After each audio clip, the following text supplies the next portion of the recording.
दोस्तों, आज मैं आप लोगों के सामने एक नई कहानी लेकर आई हूँ। ये कहानी बहुत ही प्यारी है।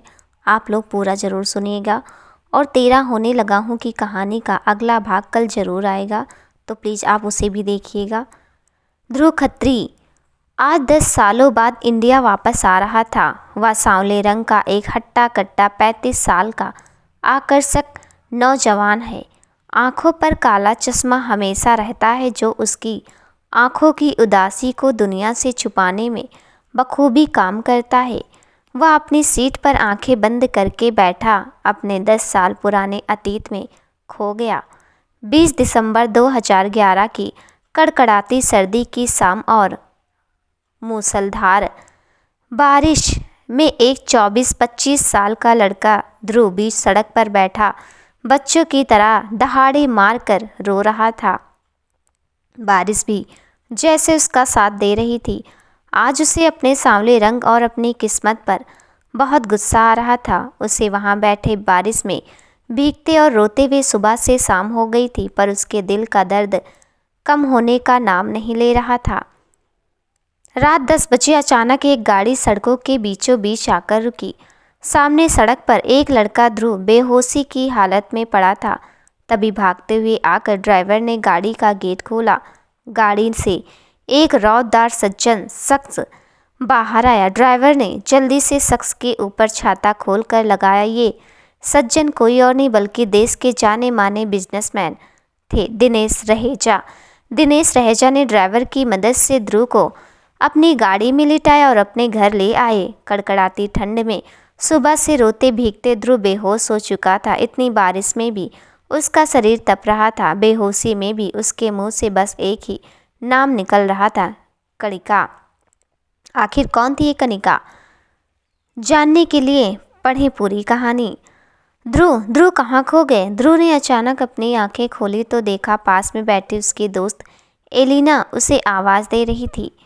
एलिना की एक उसकी खास दोस्त थी जो उसे अच्छे से समझती थी और उसे दिल ही दिल में पसंद भी करती थी।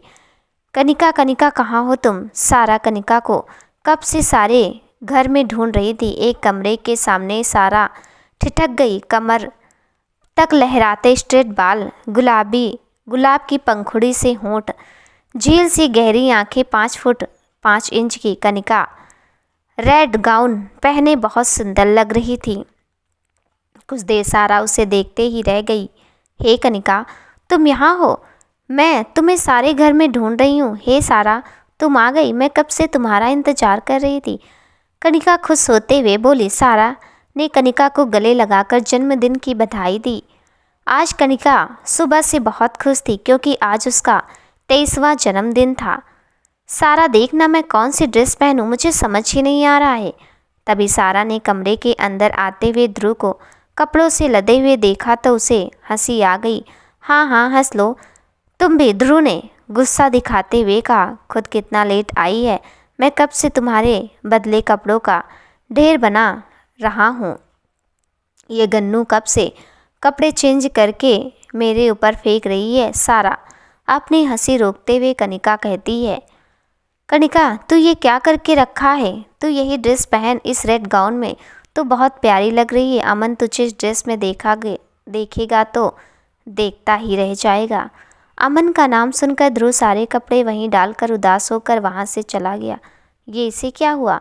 गन्नू ये ऐसे क्यों उठकर चला गया? पता नहीं सारा, अमन का नाम सुनकर पता नहीं क्यों इसे क्या हो जाता है।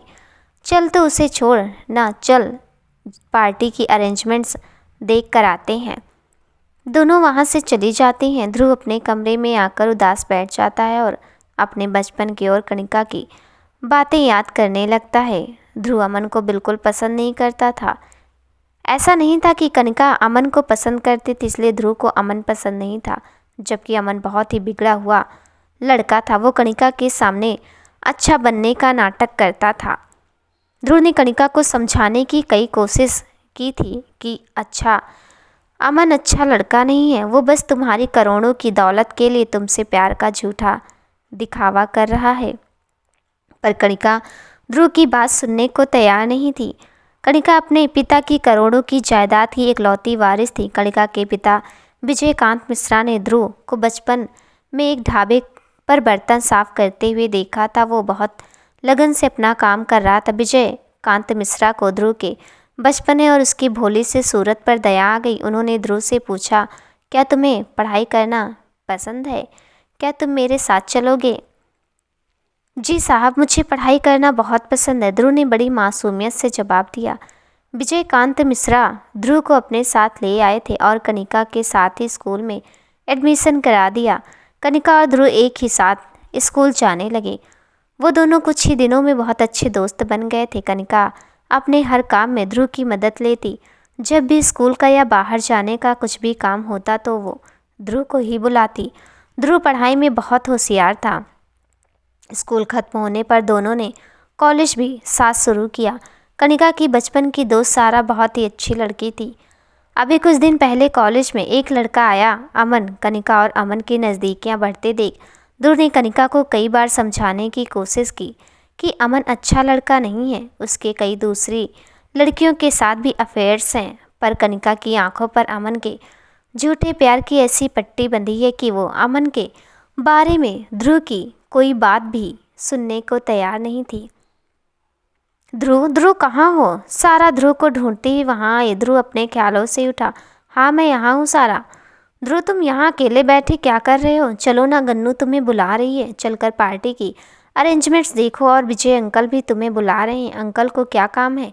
ध्रुव ने उठकर जाते हुए पूछा। पता नहीं, बोल रहे थे कहीं ध्रुव दिखे तो मेरे पास भेज देना, सारा ने जवाब दिया।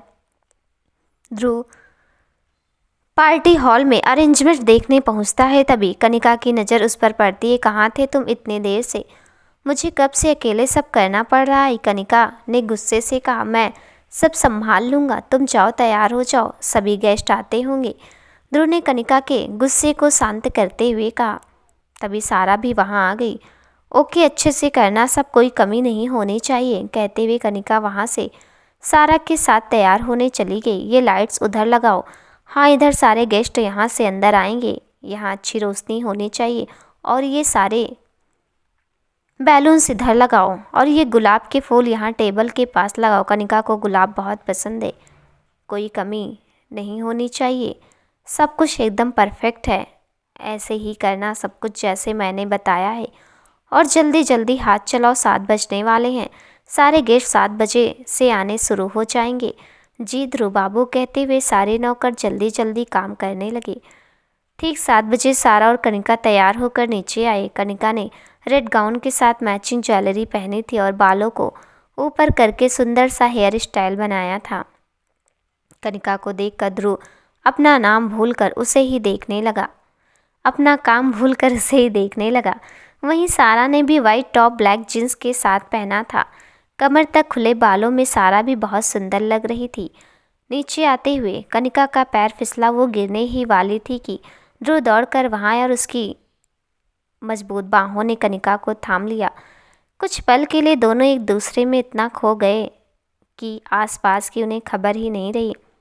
तभी सारा ने जोर से खांस कर दोनों का ध्यान तोड़ा। कनिका ने इधर उधर देखा। उसने खुद को संभालते हुए ध्रुव को धन्यवाद कहा और नीचे आ गई। तब तक मेहमान भी आने शुरू हो गए थे। सारा और कनिका मेहमानों का स्वागत करने वहीं आ गए थे। अचानक मेहमानों की खातिरदारी करते हुए ध्रुव को याद आया कि उसे तो विजय अंकल ने बुलाया था। वो सारा काम छोड़कर ऊपर विजयकांत मिश्रा के रूम में उनसे मिलने पहुंच गया। हेलो अंकल, कैसे हो आप? तबीयत कैसी है आपकी? मैं ठीक हूँ बेटा, पहले से बेटर फील हो रहा है। तुम बताओ नीचे सब कैसा चल रहा है? सब ठीक है अंकल, आपने मुझे बुलाया था, कुछ काम है क्या? ध्रुव ने मिश्रा जी के पास बैठते हुए कहा। हाँ बेटा, एक ज़रूरी बात करनी थी तुमसे। एक गहरी सांस छोड़ते हुए मिश्रा जी बोले। हाँ हाँ बोलो अंकल, क्या बात है? कुछ टेंशन वेंशन है क्या? ध्रुव माहौल को हल्का करने के लिए बोला। एक ही टेंशन की बात है फ़िलहाल अभी मुझे, वो है कनिका का अच्छा जीवन साथी। मैंने तुमसे कितनी बार बोला है कि मेरे साथ थोड़ा बिजनेस संभाल लो, पर तुम सुनते नहीं हो अंकल। मुझे लगता है शायद ये बात कनिका को अच्छी ना लगे। आप इस बारे में एक बार उससे भी डिस्कस कर लेते तो अच्छा होता। ध्रुव ने थोड़ा हिचकिचाते हुए जवाब दिया। ध्रुव मिश्रा जी की कही कोई भी बात नहीं टालता था, इसलिए उसे ऐसा कहते हुए अच्छा नहीं लग रहा था। कुछ सोचकर मिश्रा जी ने आगे कहा, ध्रुव तुम्हारा कनिका के साथ शादी को लेकर क्या विचार है? मैं चाहता हूँ कि तुम दोनों की शादी हो और तुम दोनों ही मेरे बिजनेस को संभालो और अच्छे से सेटल हो जाओ। इस बारे में तुम्हें क्या कहना है? ये सुनकर ध्रुव थोड़ा चौंक जाता है और खांसते हुए पास की टेबल से पानी का गिलास उठाता है। एक घूंट पानी पीकर थोड़ा सामान्य होता है। इतने में मिश्रा जी बोलते हैं, क्या हुआ ध्रुव, कुछ परेशानी है क्या? नहीं नहीं अंकल जी, ऐसी कोई बात नहीं है, वो बस मैं। इतने में ही कनिका और सारा धड़धड़ाती हुई कमरे में दाखिल होती है। हे डैड, कैसे हो आप? आपने दवाई वगैरह सब ले लिया ना? अब तबीयत ठीक है ना आपकी? कनिका ने अपने पिता को गले लगाते हुए कहा। हाँ बेटा ठीक है, तुम नीचे पार्टी छोड़कर यहाँ क्यों आ गई? मिश्रा जी ने कनिका को जन्मदिन की शुभकामनाएं देते हुए कहा। डैड, मैं आपको अपने साथ नीचे ले जाने आई हूँ। नहीं बेटा, आप सब एंजॉय करो, मैं यहीं ठीक हूँ। मिश्रा जी ने कनिका की तरफ देखते हुए कहा। नहीं डैड, आप चलो नीचे, आपको अच्छा लगे और मुझे आपको किसी से मिलवाना भी है, कनिका जिद करते हुए बोली। तब सारा और ध्रुव भी मिश्रा जी से नीचे आने का आग्रह करते हैं। तब मिश्रा जी नीचे आने के लिए मान जाते हैं। फिर ध्रुव ने सारा सहारा देकर नीचे ले आता है। मिश्रा जी की तबीयत कुछ दिनों से ठीक नहीं चल रही थी। बिजनेस के ज़्यादा प्रेशर और कनिका की शादी की टेंशन की वजह से मिश्रा जी की तबीयत अचानक से खराब हो गई थी। डॉक्टरों ने उन्हें कुछ दिन काम छोड़कर आराम करने की हिदायत दी थी। नीचे हॉल में सभी पार्टी इंजॉय करते हैं। धीमी म्यूजिक पर लोग थिरक रहे थे, पर कनिका सबसे अलग कुछ बेचैन सी खड़ी थी। वो बार बार मेन डोर की तरफ देख रही थी। शायद वो किसी खास का इंतजार कर रही थी जो अभी तक आया नहीं पाया था। उसके बाकी दोस्त उससे केक काटने को कई बार बोल चुके थे, पर वो बार बार कुछ न कुछ बहाना कर केक काटने को लेट कर देती थी। अचानक हॉल का म्यूजिक बंद हो जाता है। सब लोग रुक कर एक दूसरे को देखने लगते हैं कि आखिर एक म्यूजिक क्यों बंद हो गया। तभी हाथ में माइक ले विजयकांत मिश्रा आते हैं। Hi everyone, attention please. सभी लोग मिश्रा जी की तरफ देखने लगते हैं। मिश्रा जी आगे बोलते हैं, आज मैं अपनी बेटी के जन्मदिन पर आप सबसे कुछ कहना चाहता हूँ। कनिका ये सुनकर थोड़ा शॉक हो जाती कि ओ गॉड, पता नहीं अब ये डैड क्या बोलने वाले हैं। भगवान, पता नहीं ये अमन कहाँ रह गया जो अब तक नहीं आया। कब से उसका फ़ोन भी ट्राई कर रही हूँ, ये फ़ोन को भी आज ही आउट ऑफ रीचेबल होना था। क्या करूँ? पता नहीं अब ये डैड क्या बोलने वाले। हे भगवान, पता नहीं अमन कहाँ रह गया। कनिका सोच सोच कर परेशान हो रही थी। मिश्रा जी ध्रुव को अपने पास बुलाते हैं और बोलते हैं, मैं चाहता हूँ कि ध्रुव आगे की कुछ सब मिश्रा जी बोल पाते, इससे पहले सबकी नज़र मेन डोर पर जाती है। वहाँ कुछ दूरी पर अमन हाथों में खूबसूरत सा गुलाब के फूलों का बुके लिए खड़ा था और कनिका जल्दी से भागकर उसके पास जाती है। अमन, कहाँ रह गए थे तुम? मैं कब से तुम्हारा इंतज़ार कर रही थी और फ़ोन भी नहीं लग रहा था तुम्हारा। मैं कितना घबरा गई थी। कनिका एक ही सांस में सारी बात बोल देती है। सॉरी कनिका, वो क्या है कि यहाँ आते वक्त मेरा छोटा सा एक्सीडेंट हो गया था जिससे मुझे आने में लेट हो गया। अमन ने कनिका को शांत करते हुए जवाब दिया। क्या एक्सीडेंट? तुम ठीक तो हो अमन? तुम्हें ज़्यादा चोट तो नहीं आई ना? कनिका ने घबराते हुए पूछा। बस बस कनिका, रिलैक्स, मैं ठीक हूँ, घबराने की कोई बात नहीं, बस पैर में थोड़ा फ्रैक्चर है। अमन थोड़ा लंगड़ाते हुए आगे बढ़कर कनिका को फूलों का बुके देकर बर्थडे विश करता। Happy birthday Kanika. Thank you so much अमन।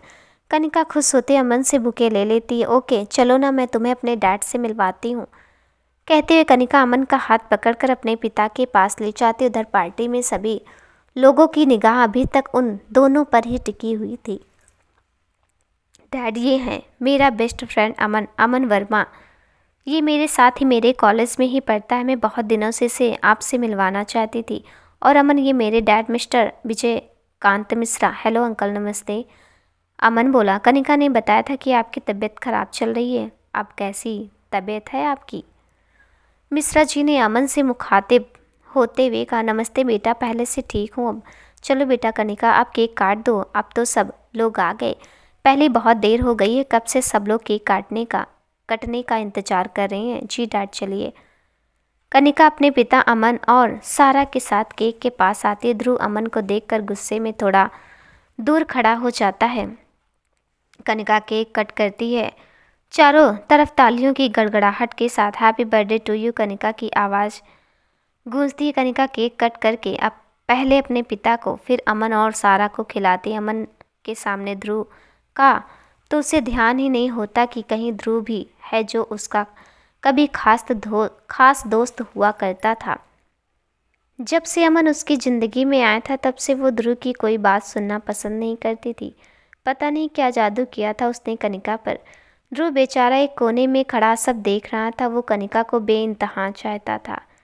उसकी खुशी के लिए वो कुछ भी करने को तैयार रहता था। साथ पढ़ते खेलते पता नहीं कब वो उसे इतना चाहने लगा, उसे खुद भी पता नहीं चला। पर कुछ उसे अपने दिल की हाल किसी के सामने जाहिर नहीं होने दिया। ध्रुव कनिका को हमेशा खुश देखना चाहता था और कनिका भी कहीं ना कहीं ध्रुव को पसंद करती थी। अमन के उसकी ज़िंदगी में आने से पहले उसकी जुबान पर सिर्फ ध्रुव का ही नाम रहता था। कनिका की माँ बचपन में ही स्वर्ग सिधार गई थी। एकलौती होने के कारण कनिका अपने पिता विजयकांत मिश्रा की बहुत लाडली थी। वो उसे किसी भी काम के लिए ज़्यादा रोक टोक नहीं करते थे। उनकी हमेशा कोशिश रहती थी कि कनिका को अपनी माँ की कमी महसूस ना हो। वहीं ध्रुव को भी विजयकांत मिश्रा एक बेटे जैसा प्यार देते थे। ध्रुव को कभी वो अनाथ महसूस नहीं होने देते थे। मिश्रा जी ध्रुव का बहुत ख्याल रखते थे।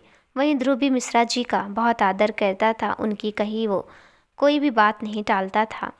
ध्रुव कभी कभी सोचता अगर मिश्रा जी उसे अपने साथ नहीं लाते, उसका जीवन नहीं संवारते तो आज वो पता नहीं कहाँ भटक रहा होता। शायद किसी ढाबे पर बर्तन साफ कर रहा होता और लोगों की दुत्कार सुन रहा होता। ये सब सोचकर ध्रुव की नज़रों में मिश्रा जी का दर्जा और भी ऊंचा हो जाता है। रात के 11 बज चुके हैं। ध्रुव अपने ही ख्यालों में खोया एक कोने में खड़ा था कि तभी किसी ने उसके कंधे पर हाथ रखा और उसे ख्यालों की दुनिया से बाहर लापट कर ध्रुव ने पीछे मुड़कर देखा तो उसका दोस्त राज खड़ा था। राज ध्रुव के बचपन का दोस्त है, ऐसी कोई बात नहीं जो उससे छिपी हो। राज ने कहा, कहाँ खोया है? तो इतनी देर से बोल रहा हूँ मैं। सब लोग भी अपने अपने घर जाने लगे और तो कब से यहीं खड़ा है? कुछ नहीं यार, ध्रुव ने चारों तरफ नज़र घुमाते हुए कहा।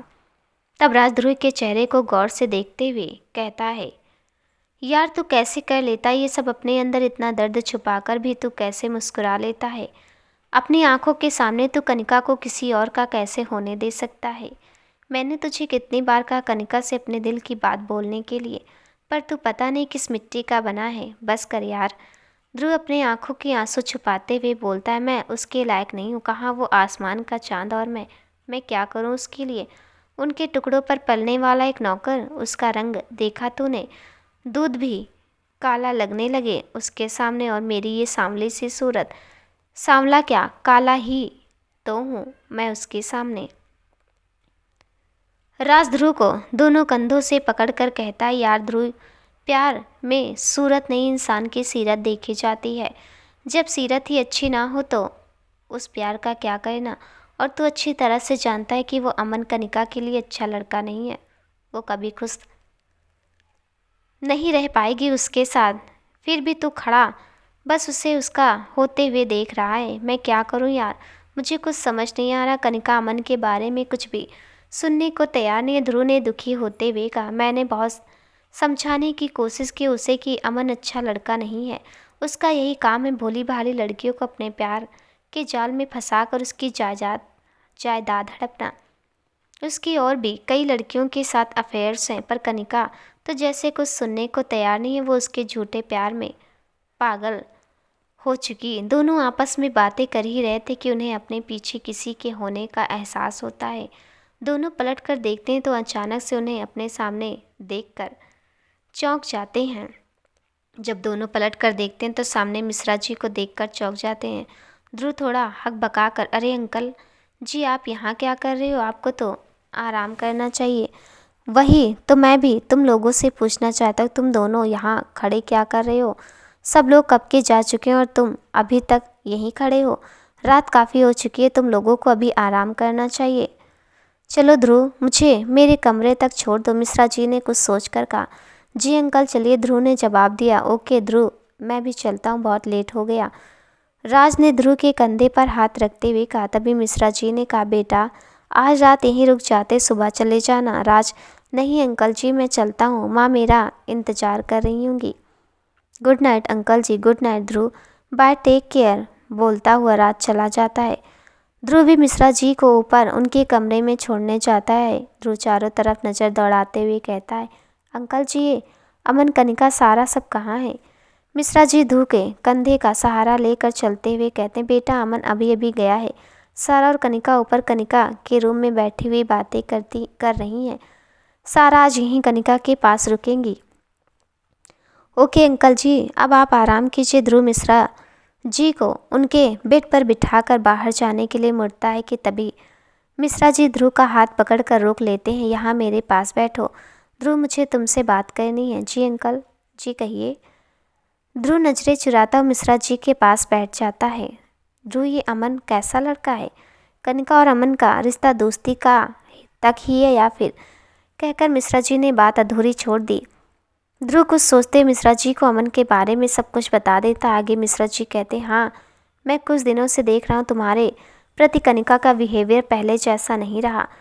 मिश्रा जी ध्रुव के चेहरे को गौर से देखते हुए चिंतित होते हुए कहते हैं, ध्रुव को तुम समझने की कोशिश करो ना कनिका को। मैं नहीं चाहता कि उसकी शादी अमन जैसे लड़के से हो। अंकल जी, मैंने बहुत बार समझाने की कोशिश की है उसे, पर वो अमन के बारे में कुछ भी सुनने को तैयार नहीं है। वो दोनों आपस में बातें कर ही रहे थे, कितने में कनिका पानी लेकर नीचे जाती है। मिश्रा जी के कमरे में लाइट जली देख वो उधर जाती है। अमन के बारे में बात सुनकर वो थोड़ा ठिठक जाती है। ध्रुव मिश्रा जी से कहता, अंकल जी आप ही एक बार समझा कर देखिए ना कनिका को, अमन को छोड़ दे, वो अच्छा लड़का नहीं है। कॉलेज में सभी ये बात जानते हैं। सारी बात सुनकर कनिका को गुस्सा आ जाता है। वो गुस्से में अंदर आती है, ध्रुव की तरफ देखते हुए कहती है, मैंने तुमसे कितनी बार मना किया है अमन के बारे में उल जुलूल बातें करने के लिए, पर तुम नहीं माने और डैड को भड़का रहे हो अमन के खिलाफ। तुम्हारी हिम्मत कैसे हो अमन के बारे में ऐसी बातें करने की? और कनिका गुस्से में ध्रुव को थप्पड़ मार देती है। एक पल के लिए कमरे में खामोशी छा जाती है, लेकिन दूसरे पल मिश्रा जी गुस्से से कनिका को देखते हुए कहती हैं, कनिका ये क्या कर रही हो तुम? क्या आंखों पर पट्टी बांधी है तुमने? मुझे अमन बिल्कुल पसंद नहीं है। मैं नहीं चाहता कि तुम्हारी शादी उससे हो। मैं चाहता हूँ कि तुम्हारी शादी ध्रुव से हो। ध्रुव तुमसे बहुत प्यार करता है, बहुत खुश रखेगा तुम्हें ये, और तुम लोग बचपन से एक दूसरे को जानते भी हो, समझते हो। ध्रुव में ऐसी क्या कमी है जो इसे छोड़कर तुम अमन के पीछे पड़ी हो? मिश्रा जी की बात सुनकर कनिका फीकी हंसी हंसते हुए कहती है, क्या कमी है? अरे ये उसके सामने क्या है? अमन कितना हैंडसम लड़का है, खुद से ज़्यादा चाहता है मुझे, और ये काला कसूटा हमारे टुकड़ों पर पलने वाला मुझसे शादी करके सारी जायदाद हड़पने के सपने देख रहा है। ध्रुव के बारे में कनिका की ऐसी बातें सुनकर मिश्रा जी गुस्से में एक जोरदार थप्पड़ कनिका को मार देते हैं। कुछ देर कमरे में सन्नाटा सा छा जाता है। कनिका आश्चर्यचकित से अपने डैड को देखती है और रोते हुए कहते, डैड आपने आज इस ध्रुव की वजह से मुझे पहली बार थप्पड़ मारा है। आपने मुझे मारा, मुझे इसका दुख नहीं है। आपने इसके बहकावे में आकर ज़िंदगी में पहली बार मुझे थप्पड़ मारा। ये आपने अच्छा नहीं किया। आप क्यों नहीं समझ रहे हो? ये मुझसे शादी करके सारी प्रॉपर्टी हथियाना चाहते, इसलिए अमन के खिलाफ आपको भड़काया है इसने। मैं जा रही हूँ अमन के पास और कल सुबह ही हम दोनों कोर्ट में शादी कर लेंगे। कहकर रोते हुए कनिका वहाँ से चली जाती। इतनी देर से आश्चर्यचकित सा खड़ा ध्रुव कनिका को रोकने की कोशिश करता है। गन्नू गन्नू रुको, गन्नू मेरी बात सुनो, मुझे तुम्हारी कोई बात नहीं सुननी।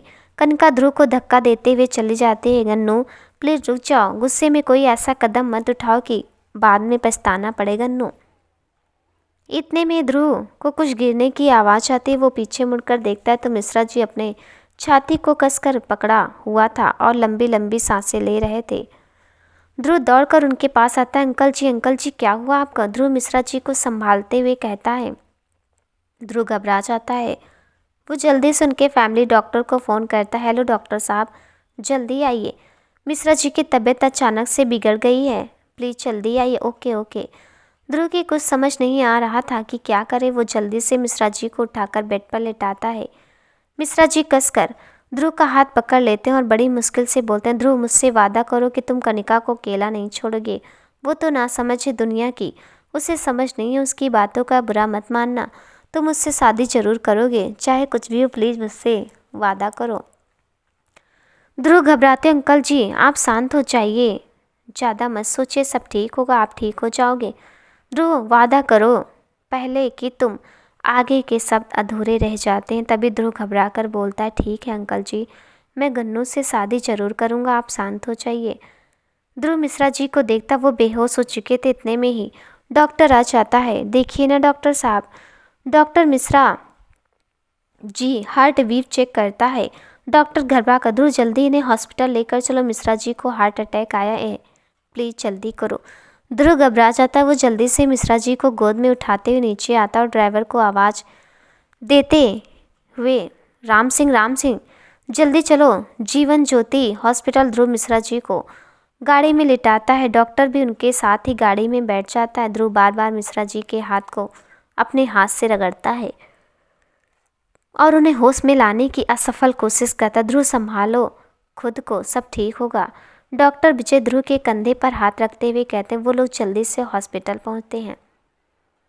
ध्रुव मिश्रा जी को जीवन ज्योति हॉस्पिटल में इमरजेंसी में एडमिट करा देते हैं। डॉक्टर मिश्रा जी को आईसीयू में शिफ्ट कर देते हैं। डॉक्टर प्लीज़ मैं आपके हाथ जोड़ता हूँ, प्लीज़ मिश्रा जी को ठीक कर दीजिए। ध्रुव लगभग रोता हुआ डॉक्टर से कहता है, मिस्टर ध्रुव हम पूरी कोशिश करेंगे, आप शांत हो जाइए और हौसला रखिए। डॉक्टर ध्रुव को शांत करने के लिए कहता है और मिश्रा जी के पास आता है। इधर ध्रुव पागलों की तरह बार बार कनिका को फ़ोन करता है, पर उसका फ़ोन स्विच ऑफ ही आए जा रहा था। सुबह के 10 बज चुके थे, पर मिश्रा जी की हालत में कोई सुधार नजर नहीं आ रहा था। डॉक्टर सुबह 8 बजे से मिश्रा जी की हार्ट सर्जरी करने में लगे थे। इधर ध्रुव कनिका के सभी दोस्तों को फ़ोन कर थक चुका था, पर कनिका का कहीं पता नहीं चला। यहाँ तक कि कनिका की बेस्ट फ्रेंड सारा को भी नहीं पता था कि कनिका कहाँ है। आखिरकार ध्रुव ने राज को फ़ोन करके सब कुछ बताया, उसे कनिका के बारे में पता करने के लिए कहा। उधर राज अपने सभी दोस्तों के साथ लेकर कनिका का पता लगाने की कोशिश करता है। इधर सारा को जब कनिका के पिता की हालत के बारे में पता चला तो वो भी बार बार कनिका को फ़ोन करने की कोशिश कर रही थी। आखिर 11:15 बजे कनिका का फ़ोन लग गया। सारा ने कनिका को उसके पिता के बारे में बताया। हेलो गन्नू, कहाँ है तू? कब से तुझे फ़ोन लगा रही हूँ, अंकल जी को दिल का दौरा पड़ा है, उनकी हालत बहुत नाजुक है, तू जल्दी से जीवन ज्योति हॉस्पिटल आ जा, मैं वहीं जा रही हूँ। उधर कनिका ये सुनकर घबरा जाती है। क्या ऐसा नहीं हो सकता, सारा तो झूठ बोल रही है, ये बहस करने का टाइम नहीं है गन्नू, अंकल सुबह 3 बजे से हॉस्पिटल में एडमिट हैं। कनिका लगभग रोते हुए, ओके सारा मैं अभी वहाँ पहुँच रही हूँ कहते हुए कनिका फ़ोन कट कर देती है। ठीक 11:30 बजे कनिका लगभग दौड़ते हुए हॉस्पिटल पहुँचती है। उसके पीछे अमन और सारा भी हॉस्पिटल पहुँचते हैं। कनिका मिश्रा जी का रूम पूछते हुए मिश्रा जी के वार्ड में पहुँचती है, लेकिन तब तक बहुत देर हो चुकी थी। कनिका के हॉस्पिटल पहुँचने ही वहाँ डॉक्टर नर्स को इमरजेंसी इंजेक्शन तैयार करने को बोल रहे थे। वहीं दूसरी नर्स से इलेक्ट्रिक शॉक की तैयारी करने को बोल रहे थे। सब कुछ इतना जल्दी हो रहा था कि कुछ समझ नहीं आ रहा था कि आखिर ये हो क्या रहा है। कनिका बदहवास से देख रही थी कि ये हो क्या रहा है। तभी डॉक्टर अग्रवाल को मुंह लटकाए बाहर ध्रुव के पास आते देख कनिका भी वहीं आ जाती। डॉक्टर दुखी होते हुए ध्रुव से बोलता है, सॉरी ध्रुव, हमने बहुत कोशिश की but I am sorry, he is no more. एक पल को खामोशी छा जाती है कि तभी ध्रुव डॉक्टर को दोनों कंधों से पकड़कर झिंझोड़ देता है और चीखते हुए कहता है, नहीं डॉक्टर ऐसा नहीं हो सकता। वहीं ये सब सुनकर कनिका भी बदहवास से गिरने की होती है कि तभी अमन उसे संभाल लेता। कनिका अमन के कंधे पर सर रखे बस रोई जा रही थी। सारा और अमन उसे संभालने की कोशिश कर रहे थे। तब तक राज भी वहां आ चुका था। उसने देखा ध्रुव डॉक्टर पर चिल्ला रहा था। राज आकर ध्रुव को संभालता है और ध्रुव के बिहेवियर के लिए डॉक्टर से माफ़ी मांगता है। डॉक्टर इट्स ओके कहकर वहाँ से चला जाता है। इधर सब लोग एक दूसरे को संभालते मिश्रा जी की बॉडी को घर लाते और मिश्रा जी के अंतिम संस्कार की तैयारी शुरू हो जाती। कनिका का रो रो कर बुरा हाल था। अमन और सारा उसे शांत करने की असफल कोशिश कर रहे थे। जब मिश्रा जी को अंतिम संस्कार के लिए ले जाया जाता है तो एकाएक कनिका उठकर ध्रुव का कॉलर पकड़ लेती है और उस पर अपने पिता की मौत का इल्ज़ाम लगाते उसे भला बुरा कहती है। राज और सारा कनिका से ध्रुव को छुड़ाते हैं। सब लोग मिश्रा जी को अंतिम संस्कार के लिए ले जाते हैं। सारा कनिका को उसके रूम में ले जाती हैं। कनिका अपने रूम में बैठी बस रोई जा रही थी। अमन रात को कनिका के पास ही रुक जाता है। कनिका ने सुबह से कुछ नहीं खाया था। अमन कनिका को खाना खिलाने की कोशिश करता है पर वो नहीं खाती है। ध्रुव मिश्रा जी के यूं अचानक से चले जाने से बहुत दुखी था। वो आज फिर से खुद को एक अनाथ महसूस कर रहा था। आज सुबह से उसने भी कुछ नहीं खाया था और अब भी एक निवाला ठीक से उसके गले से नहीं उतरा था।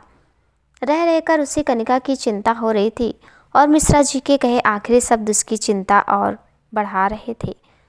रात को 2 बजे हैं। सुबह ध्रुव की आंखों से नींद कोसों दूर थी। वो इधर से उधर चहलकदमी करते हुए बस कनिका के बारे में ही सोच रहा था। उसका मन नहीं मानता और वो खाना लेकर कनिका के कमरे की तरफ जाने लगता है। कनिका के कमरे की लाइट खुली देखकर ध्रुव खिड़की से अंदर देखने की कोशिश करता है।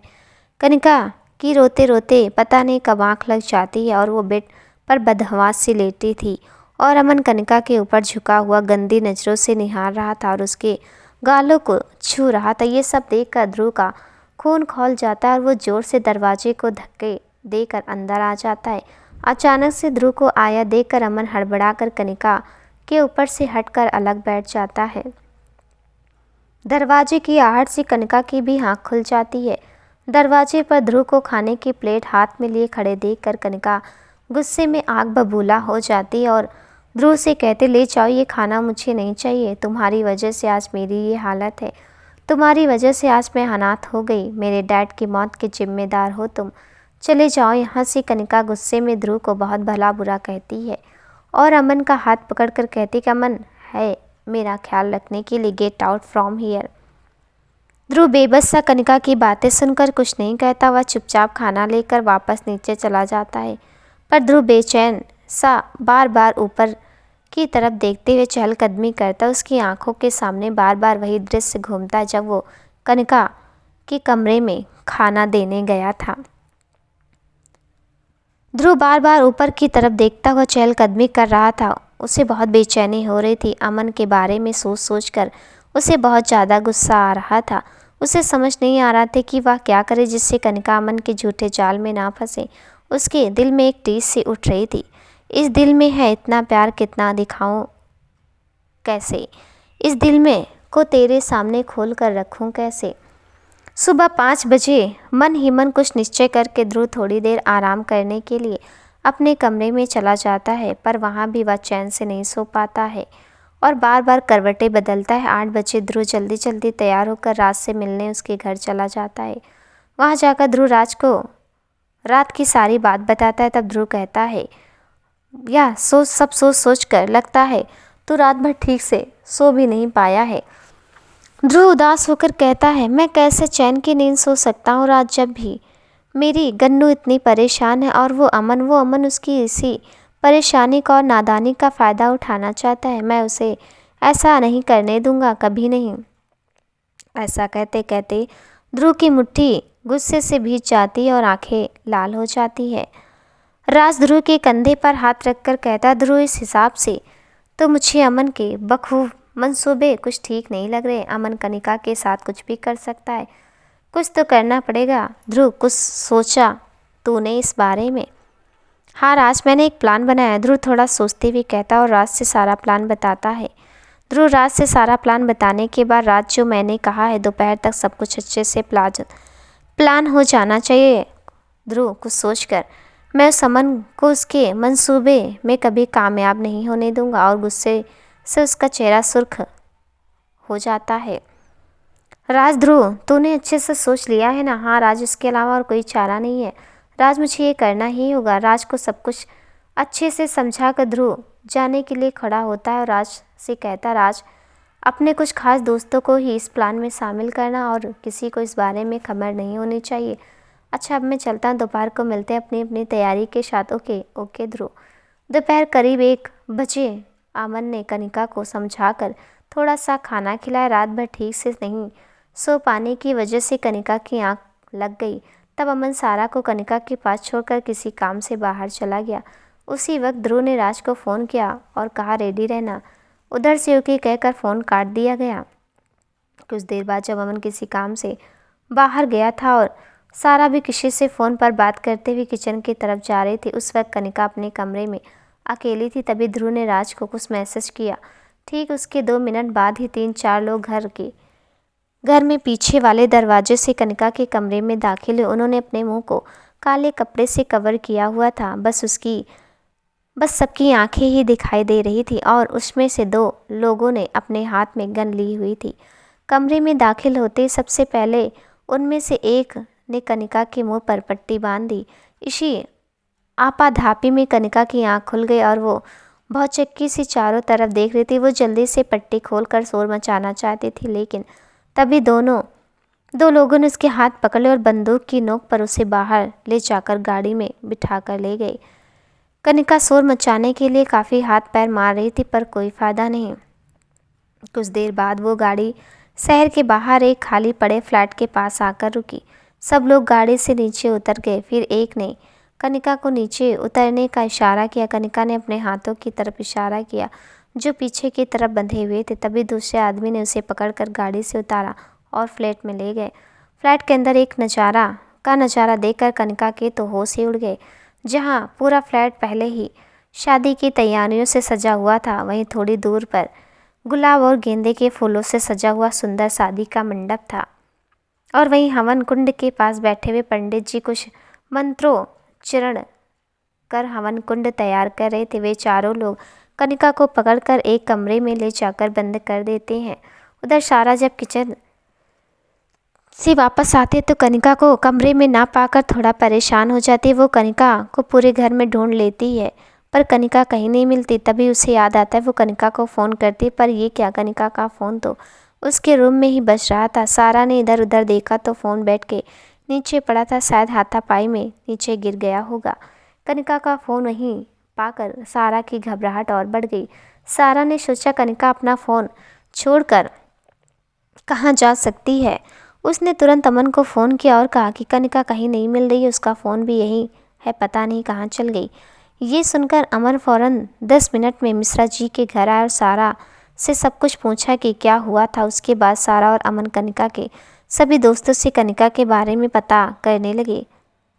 कनिका और सारा आसपास सभी जगह कनिका को ढूंढ कर सच थक चुके थे, लेकिन कहीं भी पता नहीं चल पा रहा था कि आखिर कनिका कहाँ गई। दोस्तों, क्या होगा अगले भाग में देखते हैं। आपको ये कहानी कैसी लगी हमें कमेंट में ज़रूर बताइएगा, और मेरे चैनल पर नए हैं तो चैनल को सब्सक्राइब भी कर दीजिएगा। मिलती हूँ कल अगले भाग के साथ, तब तक के लिए नमस्कार दोस्तों।